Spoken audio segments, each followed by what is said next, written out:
Wait, everyone. You'll never believe what's next. Shep got a mysterious call arrived and broken with the butler, finding Roger dead. So, the niece is now the prime suspect, facing the police's relentless interrogation. The niece just wanted to vent her frustrations. She boldly claimed that after saying goodnight to Uncle, she zipped off to bed. She noticed nothing unusual, besides relying on Roger. Why kill her provider?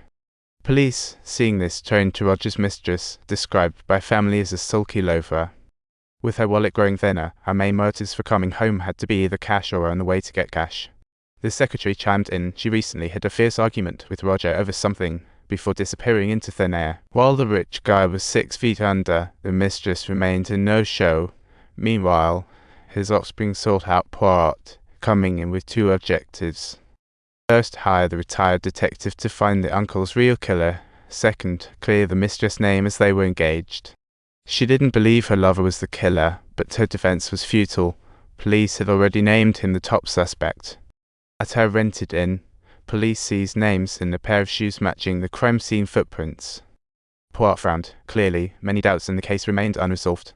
The footprints only proved a mysterious person entered Roger's study that night. Yet, was this person really the mistress? That's a hasty conclusion. So he intended to recheck all clues from details to find more. The butler first told Poirot. A chair in the room was obviously moved from its spot, and what's weirder, a letter was missing from that night. Subtitle: The blue letter for Feather God vanished. Poirot frowned, linking details to Roger's last days. The investigation's conclusion links these clues, suggesting the letter relates to the mystery holder, and the killer is Roger's acquaintance. Otherwise, they wouldn't invite him for a long talk. Clearly, they feared Roger would tell the police, so took a risky move, a big mistake. The secretary reminisced about having a smoke on the balcony around 10:30 when he vaguely spotted a shadow dash by. Could that be the killer? This led Poirot to the back garden for an inspection, where the lawn was cluttered with messy footprints. What a jumbled mess. But by the tree fork near the gazebo, Poirot spotted a torn piece of cloth, and you'd never guess he found a ring in the pond. It not only marked full mother's hen, but also had a date inscribed on it. Just as Poirot and the inspector returned to the mansion to hunt for the ring's owner, they heard fierce arguing from upstairs. Turns out, Roger's ruined £40 in cash went missing. The sister-in-law suspected the maid since she was just canned by Roger 2 days prior. Maybe she took the cash as an advance. When accused, the maid vehemently denied it, claiming she was fired just for smudging Roger's doorbell. However, Poirot's mind was miles away from that £40, as he noticed a hole in the maid's dress, which suspiciously resembled that piece of cloth he found in the garden. Plus, the initials of the maid's name coincidentally also start with the number 2. But before Poirot could interrogate the maid, the police uncovered a crucial piece of information. That mysterious call returning Shep to the crime scene turned out to have come from a public phone booth at the train station. It seemed to confirm the theory of the ring's stealthy getaway post-crime, yet Poirot was steadfast in his belief that there was another killer in the mix. Why? The timeline doesn't match. The killer left around 10, Shepard got the call at 10:15. Given the traffic conditions, there's no way that ring could have made it to the station in that shorter time. Besides, if the ring really was the killer, why would they call Shep? It totally goes against the essence of a getaway. No one's that dumb to leave clues for the cops to find. So, Poirot concluded someone in that mansion must have been lying. Remember when the butler mentioned seeing the children at Roger's study door at 10:10? That's the major contradiction in this whole case. If he truly interacted with Roger, he definitely should have seen the killer.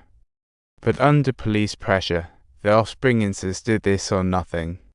This only leaves 2 possibilities: either he's the killer himself or he never even entered the study. Faced with Poirot's series of intense, soul-searching questions, Child finally gave in to pressure, admitting they were stealing in Roger's room that night and met the butler while dissenting. He had no choice but to pretend he was coming out of Roger's study, cleverly leading the butler away. Thus, Poirot had unravelled 2 key facts. First, Roger's time of death was questionable. Second, the killer was definitely a pawn, but a new puzzle popped up. If the pawn didn't kill Daddy Dearest, why were they hiding so deliberately? To find the pawn, Poirot used a clever trick. He published a false report claiming police had found it. Subtitle: soon escorting him back to town. He then gathered all, leaked the news, and observed reactions. Sure enough, early in the morning, the maid eagerly sought out Poirot. Revealing a stunning truth, she had been secretly married to the Mistress Lion King for half a year already. The ring Poirot found by the lake was actually her wedding ring. Recently, she confessed her marriage to Roger, but faced strong opposition. He deemed her merely his mistress' property. Roger was dead set on breaking them apart, and promptly fired her. On the incident night, she met the mistress in the garden to reconcile, but the mistress asked the maid to wait a bit longer, naturally leading to an unavoidable spat which left the maid fuming and storming off.